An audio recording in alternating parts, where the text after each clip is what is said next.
Mateus. Hashtag fica a dica. Ok? Então, essas duas literaturas, Lua Priolo e Rodrigo Bibo, estão disponíveis para os irmãos. Quem ainda não leu, é uma boa oportunidade. Ok? Nós vamos agora orar pelas crianças. E, na sequência, nós vamos à exposição da palavra. Ok? Vamos até o Senhor em oração. Pai amado, nós estamos aqui mais uma vez reunidos em Teu nome. E nós pedimos, ó Deus, que o Senhor abençoe o serviço que é feito aqui com as crianças. Que o Senhor conceda sabedoria e discernimento às irmãs, ó Senhor.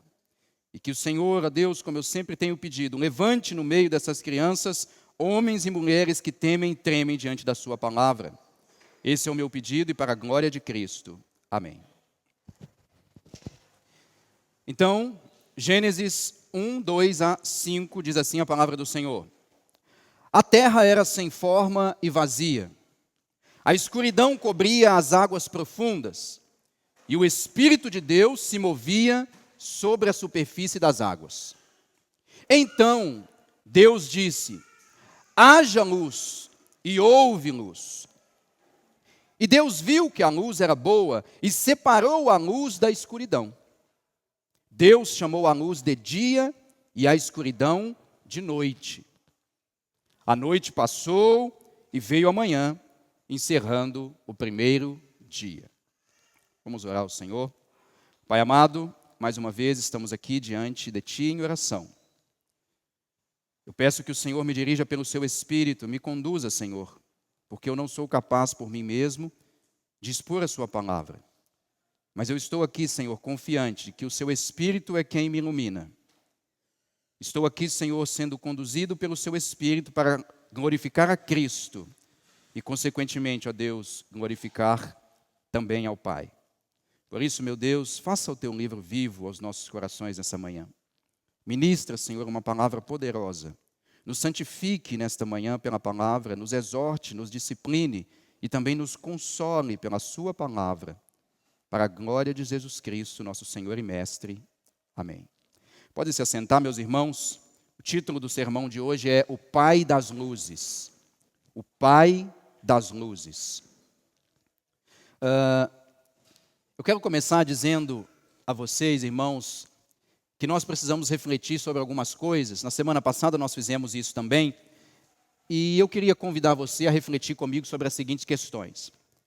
Antes de surgir luz, Deus já estava presente. Antes da ordem aparecer, nós olhamos para o universo hoje, se nós observarmos a natureza, nós perceberemos que existe uma ordem, existe uma lógica por detrás das coisas criadas. Mas antes dessa ordem ser estabelecida, Deus já estava agindo. Antes de qualquer forma visível, ou até mesmo invisível, Deus já reinava de maneira absoluta. E eu creio que essas são verdades essenciais que nós precisamos refletir, porque isso explica não apenas a origem do universo ou do mundo, mas também ela lança luz sobre as noites escuras da nossa própria existência. Eu costumo dizer que a vida, às vezes, passa por caminhos escuros. Costumo chamar isso de o dia escuro da alma. Em outras palavras, a vida não é só luz, mas a vida também passa por momentos de escuridão. Portanto, nós precisamos entender que a Escritura, ela conecta muitas coisas que nós experimentamos na nossa vida com aquilo que Deus disse.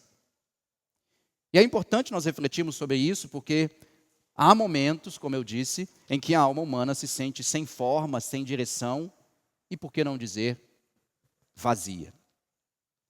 Né? Há momentos que o coração se vê cercado por densas nuvens. Você dorme um dia sorrindo e de repente acorda no outro dia em lágrimas, né? E aí você acorda sem conseguir discernir caminho, sem conseguir discernir propósito naquilo que de repente sobreveio sobre a sua vida e até mesmo sem entender qual é o sentido de tudo aquilo. E eu creio que isso passa tanto com nós que somos cristãos, mas também com aqueles que não são cristãos, né? Faz parte da vida as densas nuvens. E eu creio que é exatamente isso que acontece nos nossos dias. E é interessante, se nós formos refletir sobre os nossos dias atuais, nós perceberemos que existe uma certa ambiguidade na vida. Nós somos uma geração que talvez seja a que mais tem excessos de tudo. Excesso de informação, excesso de dinheiro, excesso de tecnologia. Mas ao mesmo tempo que a vida presente, ela é marcada por excessos, ela também é marcada por uma imensa carência e escassez. Não é interessante que numa época em que nós temos tantas coisas, ainda assim sentimos ausências? Existem hoje muita aparência, pouca comunhão. Existe muita religiosidade, pouca presença de Deus. Existem hoje muitos bens, pouca paz. Muito prazer oferecido, porém pouco amor verdadeiro encontrado. E é nesse contexto que Gênesis 1, de 2 a 5, conecta e resplandece diante de nós. Porque o texto de Gênesis, ele não nos apresenta apenas um mundo em trevas, mas um Deus soberano sobre as trevas. E mais do que isso, Gênesis nos apresenta um Deus que não apenas cria a luz, mas é em si mesmo a fonte de toda luz. E é sobre esse Deus que eu quero te convidar a refletir, e eu quero convidar você que não conhece esse Deus a conhecer nessa manhã. Tendo dito isso, então, eu quero pedir que você mantenha a sua Bíblia aberta, como sempre, né, para que você me acompanhe ao longo da exposição. O que nós precisamos entender, irmãos, é que o verso 1, como nós falamos na semana passada, ele revela o Deus que criou o universo e tudo o que nele há. Quando o verso 1 diz, no princípio criou Deus os céus e a terra, nós falamos que céus e terra são duas palavras que encapsulam todo o universo. No sentido de que o texto no verso 1 está dizendo que no princípio Deus, soberano e absoluto, criou todas as coisas. Agora, já no verso 2 a 5, o texto de Gênesis vai ampliar o ato criativo de Deus e vai nos mostrar passo a passo de como Deus trouxe cada coisa à existência. Como Deus deu sentido, propósito, valor e beleza ao universo, e especialmente à terra. Então essa é a conexão, a relação que há entre o verso 1 e os versos 2 em diante. Então vamos entrar aqui no verso 2, na exposição, acompanha comigo. O verso 2 diz assim, a parte A do verso 2, a terra era sem forma e vazia. A palavra terra aqui, no verso 2, ela é uma referência ao planeta Terra. Diferente do verso 1, onde a palavra terra é uma referência a todo o universo. A palavra pode ganhar novos significados. E quando o texto traz aqui essas expressões no verso 2, no início, nós vemos aqui 3 características da terra em seu estado inicial. 3 características da terra em seu estado inicial. A primeira está aí na expressão sem forma e vazia. Sem forma e vazia. Literalmente, essas duas palavras no texto hebraico significam um deserto e vazio. Um lugar ainda não propício para a vida. Essa é a ideia aqui. Essa é a primeira característica do estado inicial da terra, sem forma e vazia, um lugar deserto e vazio, sem ainda haver vida, sem ainda estar preenchida. É como se o texto dissesse: falta ainda alguma coisa. A criação de Deus ainda não está plenamente acabada. Essa é a ideia do sem forma e vazia. A segunda característica da terra em seu estado inicial está aí na parte B do verso 2, quando diz assim: a escuridão cobria as águas profundas. A escuridão cobria as águas profundas. A escuridão aqui, meus irmãos, não significa o mal. Embora a Escritura, tanto no Antigo quanto no Novo Testamento, às vezes ela lança mão da palavra escuridão, da palavra trevas, para se referir ao mal. Mas não é o caso aqui em Jonas. A escuridão aqui significa simplesmente ausência de luz. E isso nos mostra que até mesmo a escuridão é parte da criação de Deus. A expressão águas profundas aqui não devem ser entendidas como entidades, como nas narrativas pagãs. Como eu falei na semana passada, as narrativas de criação entre os povos pagãos do Oriente Próximo, elas sempre nos apresentavam as coisas da natureza como sendo divinas e lutando entre si, guerreando entre si. Mas não é o caso da narrativa de Gênesis. As águas aqui são simplesmente águas. Ponto final. É uma interpretação literal e não alegórica do texto. A terceira característica do estado inicial da terra está aí na parte C do verso 2. Se você acompanhar comigo, ele diz assim: o Espírito de Deus se movia sobre a superfície das águas. Os demais povos, eles enxergavam o universo como eterno. E o estado original da terra como um caos absoluto. Porém, meus irmãos, em Gênesis, nós não vemos aqui caos. A ideia de escuridão, a ideia de vazio, a ideia de águas profundas, a ideia de sem forma e vazia não significa caos. Exatamente porque nós encontramos na parte C do verso 2, o Espírito de Deus se movia sobre a superfície das águas. Em Gênesis, o Espírito se movia sobre a superfície das águas, e isso significa que desde o início, a criação nunca esteve fora do controle de Deus. Nada aqui está solto, nada está desgovernado, nada está entregue ao caos. Essa expressão se movia, o Espírito se movia, é a mesma palavra utilizada no texto de Deuteronômio, quando o texto nos diz que Deus estenderá as suas asas como a águia estende as suas asas sobre os seus filhos. A ideia de proteção, a ideia de gerar vida, a ideia de controle, de segurança, de domínio. Então, quando o texto está nos dizendo que o Espírito de Deus se movia sobre as águas, o texto está nos dizendo que Deus está, através do seu Espírito, governando, pairando sobre toda a estrutura das águas. E eu creio, irmãos, que isso precisa falar poderosamente ao nosso coração. Quando o texto se abre dizendo para nós sobre esse estado inicial da terra, nós não podemos passar por isso aqui apressadamente. Esse texto precisa falar aos nossos corações. E por quê? Porque, como eu falei no início aqui na nossa introdução, há momentos em que tudo em nossa vida parece sem forma, vazio e escuro. A noite escura da alma, como eu disse. Mas Gênesis nos lembra de algo, que mesmo quando ainda não vemos a luz, o Espírito de Deus não está ausente em nós. O Espírito de Deus, diferente da sua obra no Antigo Testamento, quando ele vinha de Deus, entregava, ungia, inspirava o profeta, e depois ele partia.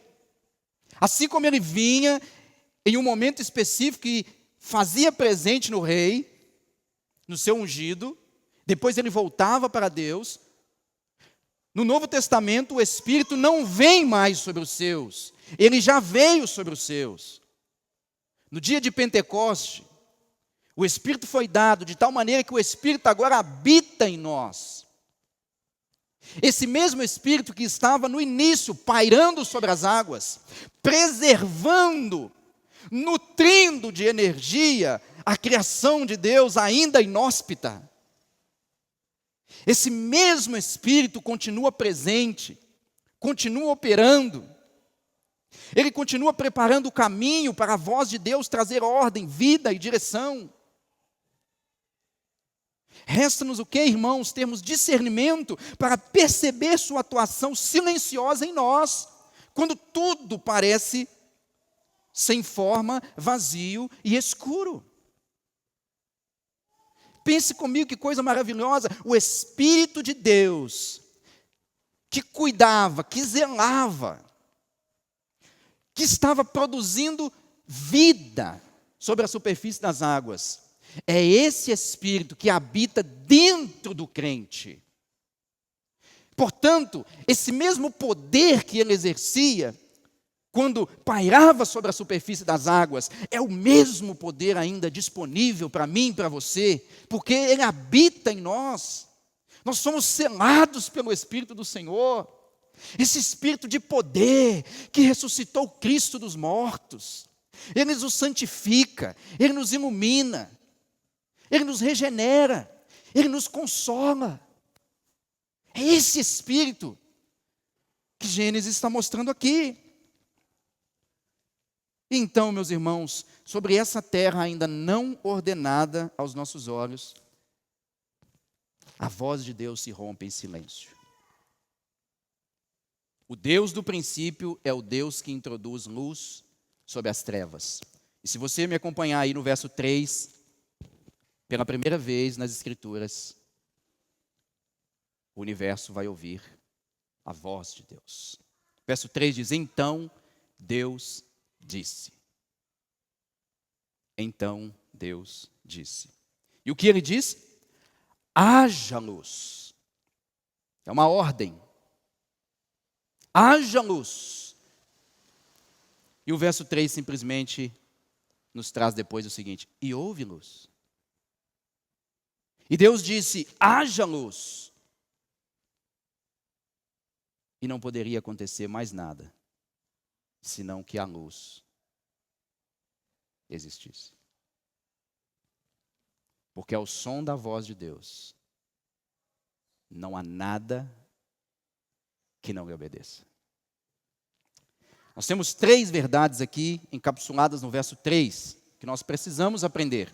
A primeira: a palavra de Deus tem poder de trazer à existência o que não existia.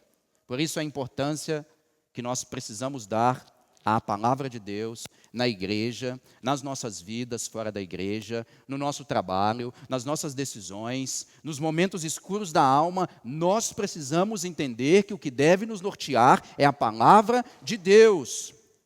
Porque é a palavra de Deus que pode trazer à existência o que não existe. Olha o que diz o autor de Hebreus, do capítulo 11, verso 3. Hebreus 11, 3. Pela fé, entendemos que todo o universo foi formado pela palavra de Deus. Assim, o que se vê originou-se daquilo que não se vê. O sopro de Deus, o vento que partiu da boca de Deus, o hálito de Deus, tem poder para trazer aquilo que não existe à existência. O Salmo 33, lá no verso 9, o salmista diz assim: pois quando ele falou, o mundo veio a existir, tudo surgiu por sua ordem. Tudo surgiu por sua ordem. Essa é a primeira coisa que nós precisamos aprender aqui com o verso 3. A palavra de Deus tem poder de trazer à existência o que não existe. Segunda verdade aqui que nós precisamos nos atentar: a vontade de Deus é irresistível. A vontade de Deus é irresistível. Isso está contido aí no imperativo: haja luz e houve luz. Haja luz e houve luz. A palavra de Deus é autoritativa sobre todo o universo. Em outras palavras, para nós hoje, a Bíblia é a nossa regra de fé e prática.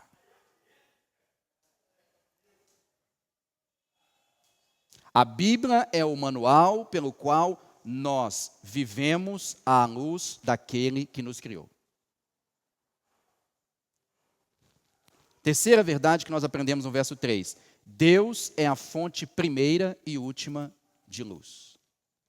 Deus é a fonte primeira e última de luz. De tal maneira que, fora de Deus, tudo que os homens experimentam é trevas e escuridão. Fora de Deus, não há luz. Porque Deus é a fonte primeira e última de luz. Luz aqui, eu quero que você preste bastante atenção aqui comigo e perceba algo. A luz aqui no verso 3 de Gênesis 1 não é sinônimo para sol. Não é sinônimo para sol. A luz aqui não está se referindo ao sol. Isso porque o sol só será criado no verso 14. Nós vamos ver isso ao longo das nossas exposições. O sol ainda não foi criado, mas já existe luz. Deus começa a história sendo Ele mesmo a fonte de luz. Aqui Gênesis nos revela um Deus que tem em si mesmo toda a fonte de luz. A história começa nos revelando que Deus é a fonte primária e última de toda a luz. Mas Deus também encerra a história como fonte de luz. A Bíblia se abre afirmando que Deus é a fonte de luz, mas a Bíblia também se fecha afirmando que Deus é a fonte de luz. Vai comigo em Apocalipse 21, verso 23. Apocalipse 21, verso 23. Finalzinho da Bíblia, olha o que esse verso nos ensina. Falando aqui da Nova Jerusalém, diz assim: a cidade não precisa de sol nem de lua.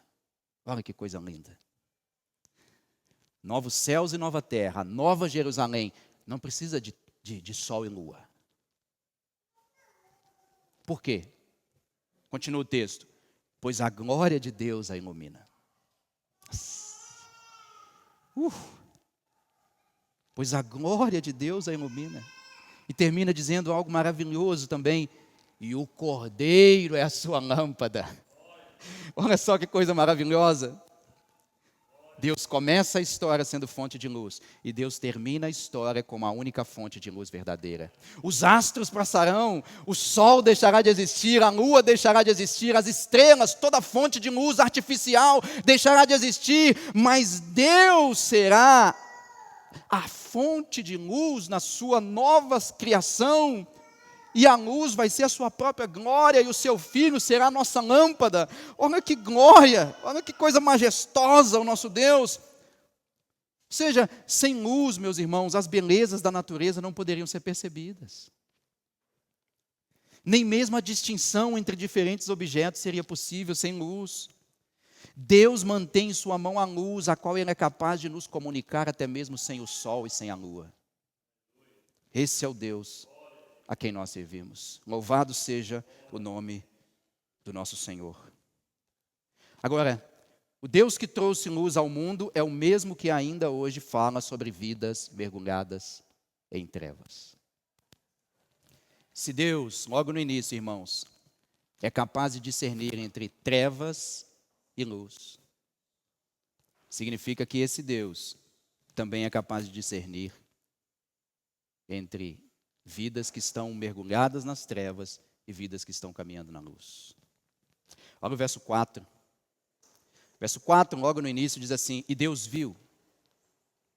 E Deus viu, no sentido de que não há nada que passe despercebido aos olhos de Deus.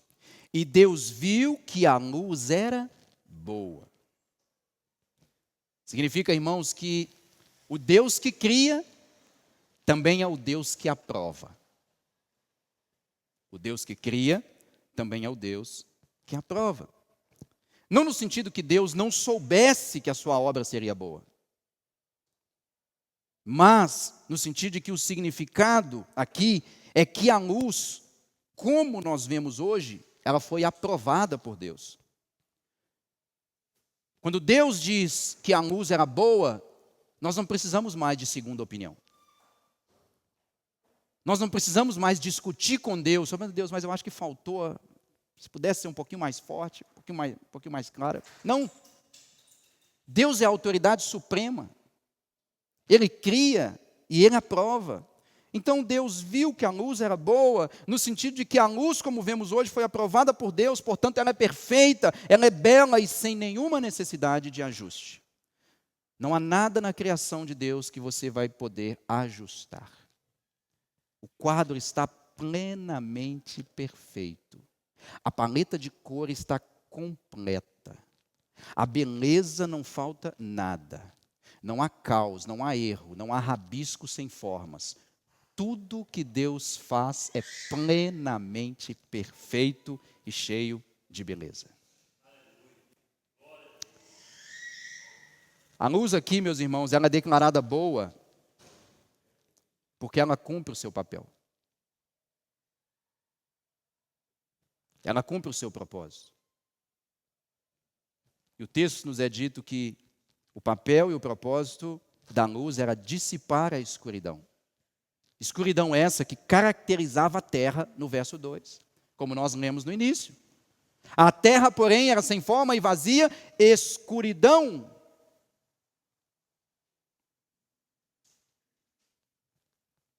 A luz é boa porque ela dissipa a escuridão. Mas, meus irmãos, é importante a gente perceber também que Deus não apenas reconhece a bondade da luz. Deus não apenas avalia e aprova a luz que Ele criou. Portanto, aquilo que Deus declara bom, Ele também separa e coloca em seu devido lugar. Já ouviu falar da palavra santidade? A palavra santidade significa cortar e separar. Cortar e separar. Cortar e separar. Como você, lá na sua casa, você pega um recipiente qualquer. No meu caso, né? Aquela cumbuquinha que eu gosto de comer nela. Então aquela cumbuquinha, ela está separada, ela foi separada por mim. Para um propósito específico. Nesse sentido, aquela cumbuquinha que eu gosto de comer, ela é santa. Porque ela foi apartada dos demais objetos. E agora ela me serve com um propósito específico.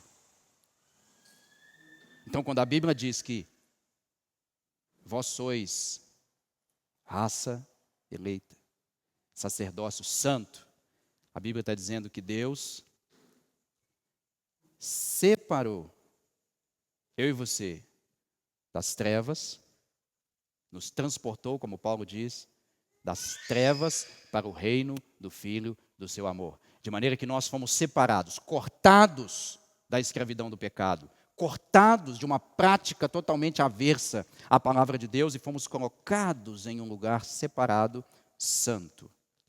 Deus cria, declara que é bom, separa e coloca no devido lugar. Olha comigo o verso 4. Deus não apenas chancela a qualidade da luz, mas Ele faz separação entre luz e escuridão. A parte B do verso 4 diz assim: separou a luz da escuridão. O verso 4 nos faz refletir que o Deus que separa luz e trevas na criação também não confunde verdade e erro, santidade e pecado, vida e morte. O Deus que separa luz e trevas também não confunde verdade com erro, santidade com pecado, vida com morte. Deus tem muito claro o que é escuridão e o que é luz. Muito claro. E o Deus que separa, meus irmãos, também exerce domínio sobre a sua criação. Verso 5, na parte A, diz assim: Deus chamou a luz dia e a escuridão de noite. No mundo antigo, o ato de dar nome indicava domínio, governo e superioridade. É por isso que nós vamos ver mais adiante, quando Deus chama Adão e traz os animais e pede que ele dê nome aos animais, Deus está dizendo para Adão o seguinte: Adão, você será o meu representante nessa terra, portanto, dá nome aos animais. Isso significa que você dominará, governará e é superior aos animais. Infelizmente, um parênteses aqui, nossa geração tem nos ensinado que nós não diferimos em nada dos animais, portanto, nós podemos viver como animais. Fecha parênteses. Portanto, meus irmãos, quando Deus dá nome à luz e à escuridão, Ele não apenas revela seu domínio sobre elas, mas Ele também estabelece o ritmo da existência criada. Que Deus maravilhoso esse, hein, irmãos? Que Deus poderoso, que Deus grande, que Deus soberano, que chama à existência aquilo que não existe, que com uma palavra haja, e todo o universo responde. Com um imperativo, a luz dissipa a escuridão. Que Deus maravilhoso esse. Você não percebe em Gênesis nenhuma resistência à mão de Deus, à mão de Elohim. Você não percebe nenhuma resistência. O que você percebe é que diante desse Deus que ordena e tudo vem à existência, todo o universo se curva. Todo o universo se dobra. Eu fico imaginando todos os seres na criação de Deus, os pássaros, os peixes, os demais animais, ou poderíamos dizer tudo que está em cima, tudo que voa, tudo que rasteja, tudo que está debaixo da terra, tudo que está dentro da água, fora da água, tudo isso se curva diante da glória e majestade de Deus, voluntariamente, ao passo que nós, por causa do pecado, o Senhor nos deu apenas um mandamento, um. Não comeis da árvore do conhecimento do bem e do mal. Porque o dia em que dela comerdes, certamente morrerá. Deus nos deu um mandamento apenas. E nós não o guardamos. De tal maneira que todo o Antigo Testamento, Deus tem que nos dar muitas leis. Porque a quebra de uma lei abre espaço para um coração que se rebela em todas as áreas da vida.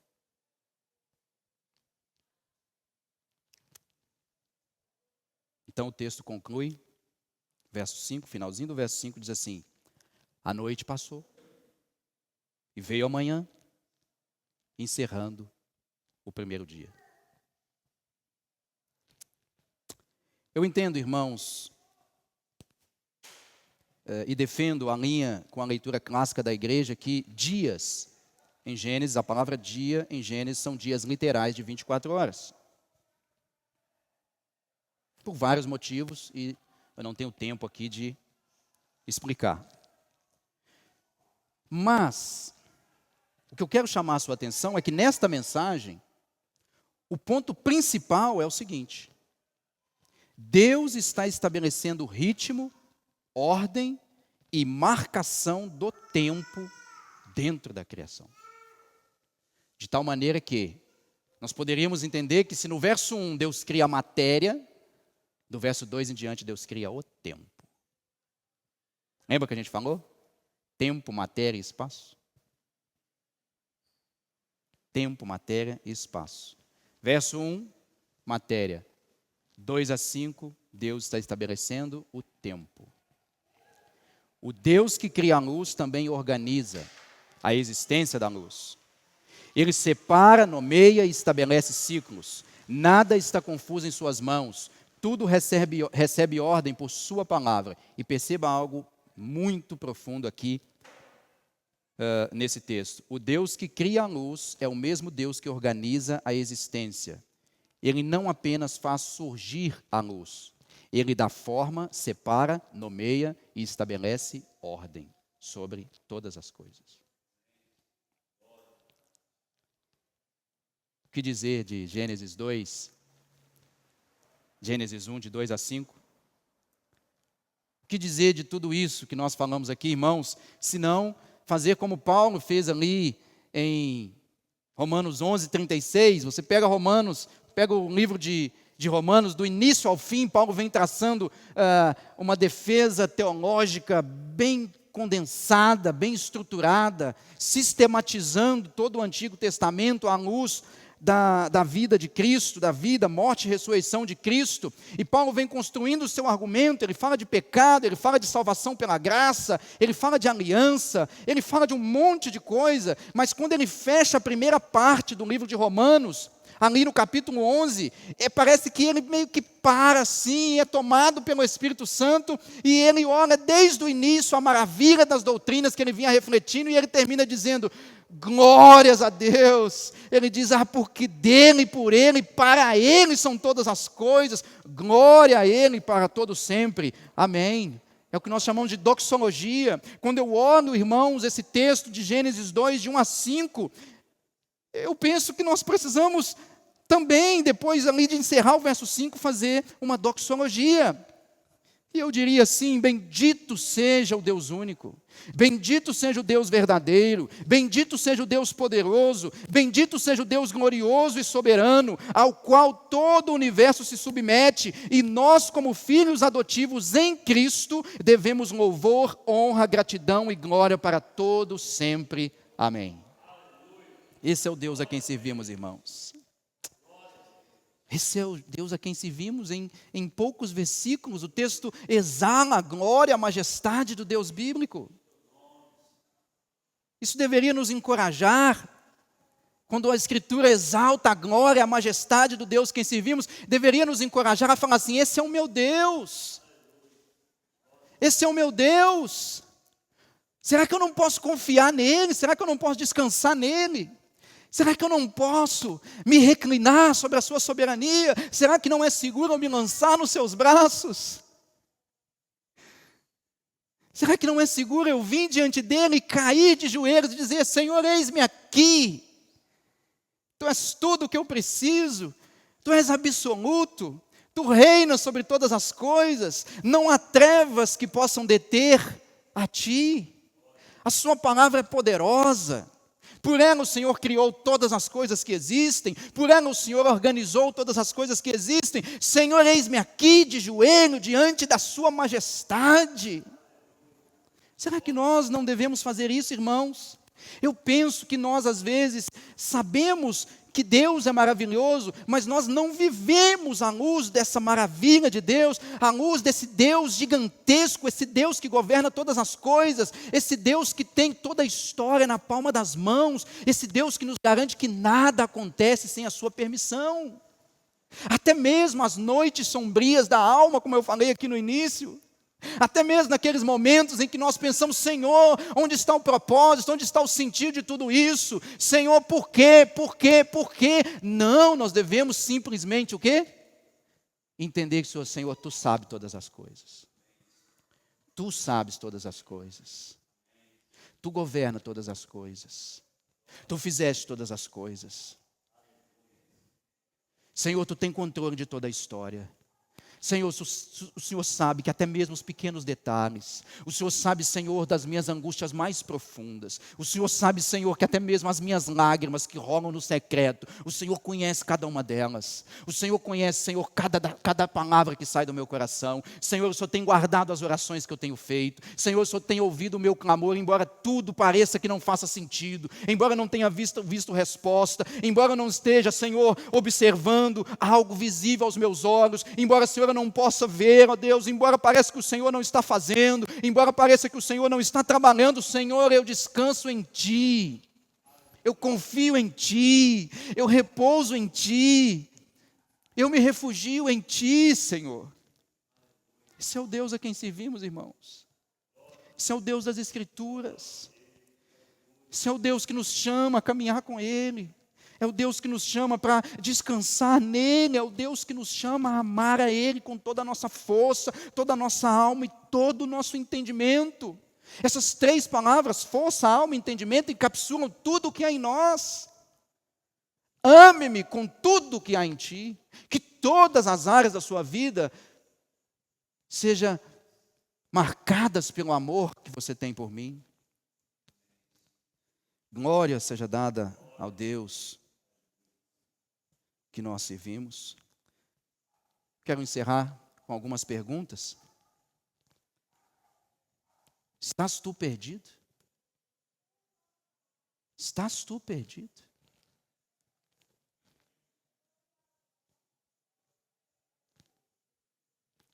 Olha o que João 8,12 diz para aqueles que estão perdidos. Jesus voltou a falar ao povo e disse: eu sou a luz do mundo. Se vocês me seguirem, não andarão no escuro, pois terão a luz da vida. Estás tu perdido? Vem para Cristo. Estás tu crendo em Deus, mas vivendo nas trevas? Olha o que diz 1 de João 1,5. Esta é a mensagem que ouvimos dele e que agora lhes transmitimos.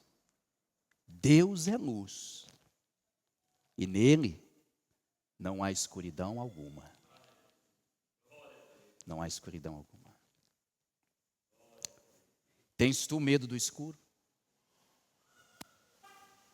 Tens tu medo do escuro? Como criança assustada do que pode acontecer na noite sombria da alma? Senhor, estou com medo. Tenho medo, Senhor, porque densas nuvens me cercaram. Porque meu coração não está tão firmado em Ti. Porque fui tomado de circunstâncias difíceis. Estou com medo, Senhor. Tenho medo da escuridão que me cerca. Olha o que diz em João 1, de 4 a 5. Aquele que é a palavra.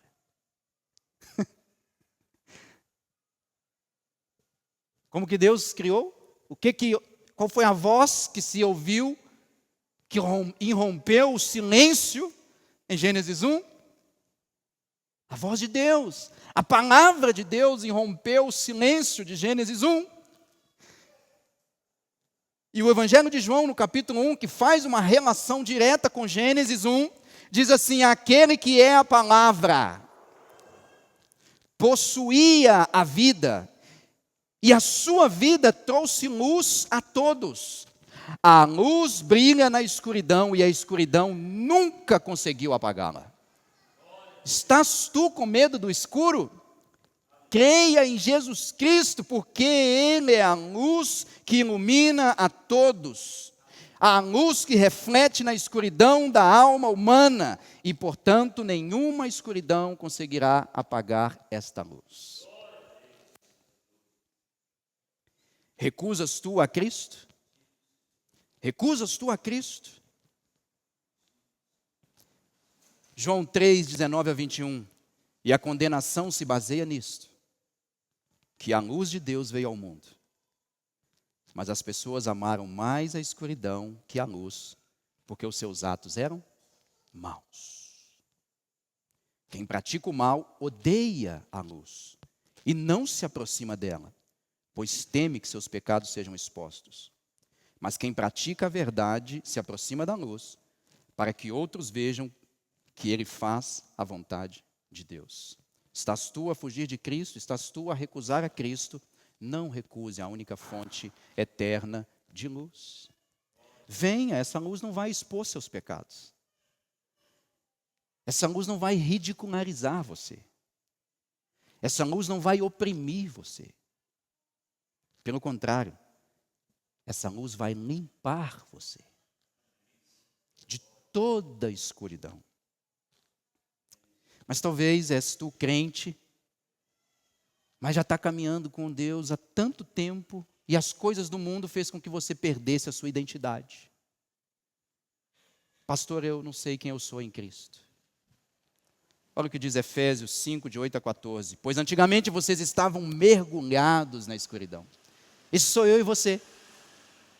Esse sou eu e você. Antigamente nós estávamos mergulhados na escuridão. Isso nós éramos. É quem nós éramos. Vivíamos nas trevas. Mas agora tem a luz no Senhor. Vivam, portanto, como filhos da luz.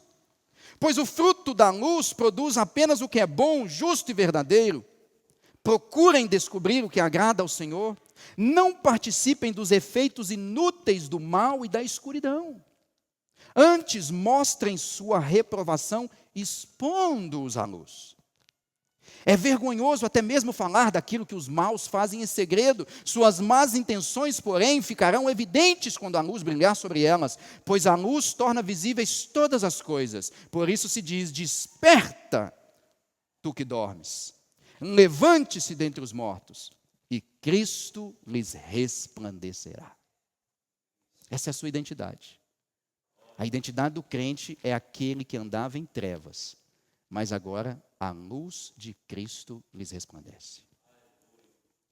Os que submetem, meus irmãos, ao governo do Criador, podem, devem se certificar de que sua história não terminará em trevas e caos trágicos, mas continuará em luz e ordens triunfantes. Triunfantes. Não importa, meu irmão. Está escuro, pastor. Não enxergo. Estou com medo, pastor. Estou desesperado, pastor. Algo me envolveu. Algo me cercou. E eu não sei para onde fugir. Eu estou como uma criança acuada, tremendo de medo, no escuro do meu quarto. Ah, irmãos.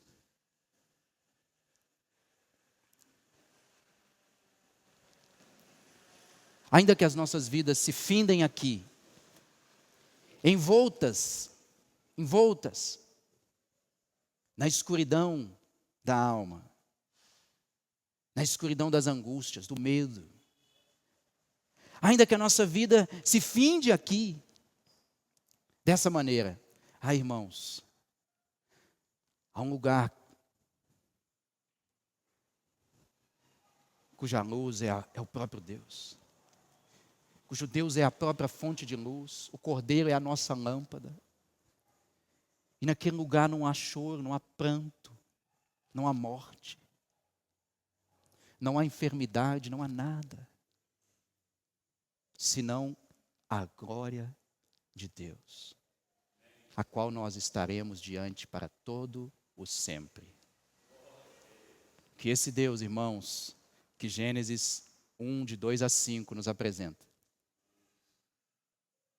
que Ele seja aquele em quem descansamos, aquele em quem confiamos, aquele em quem cremos. E dizemos: Senhor, para onde irei? Se só Tu tens as palavras de vida eterna. Que Deus guarde os nossos corações. Vamos orar? Vamos orar ao Senhor. Senhor, irmãos, eu creio que essa palavra, ela traz um conforto tão grande para o nosso coração. Gênesis é um livro, às vezes, pouco entendido, bastante criticado, mas não tem como, irmãos. Não tem como. Esse texto consola nosso coração. Assim como eu sempre digo, a Escritura, ela consola, exorta, disciplina e santifica. Às vezes ela faz tudo isso de uma única vez, às vezes ela faz só uma delas. E eu creio que hoje esse texto nos consola. Consola o nosso coração. Soberano Deus, nós queremos te agradecer e te engrandecer grandemente, Senhor. Porque a tua palavra é tão poderosa e tão viva, Senhor. E eu creio que nesta manhã o Senhor, pelo seu Espírito, confortou nosso coração. Animou o nosso coração, sussurrou os nossos ouvidos, dizendo que nós podemos descansar em Ti, que tudo está debaixo do Seu poder, debaixo da Tua soberana mão. Senhor, Tu és maravilhoso, Senhor. Eu quero Te agradecer por mais uma vez estar aqui expondo a Sua palavra. Eu quero pedir a Deus que o Senhor continue me dando graça nas próximas exposições nessa série, mas principalmente, Senhor, pelo Seu Espírito, aplique cada sermão ao coração dos irmãos. Santifique a sua igreja, edifique, exorte e console a sua igreja por cada exposição da sua palavra, porque a sua palavra é viva e eficaz. Ela é como espada de dois gumes, ó Deus, que ao mesmo tempo que corta, também cura. Senhor, eu confio no poder da sua palavra. Eu confio a Deus que o Senhor não deixará a sua palavra voltar vazia. Antes a sua palavra cumprirá aquilo para o qual ela foi semeada e para o qual ela foi lançada. Que os corações dos meus irmãos, ó Deus, assim como o meu, seja terra preparada pelo Espírito para receber a boa semente da palavra, para que em nossos corações ela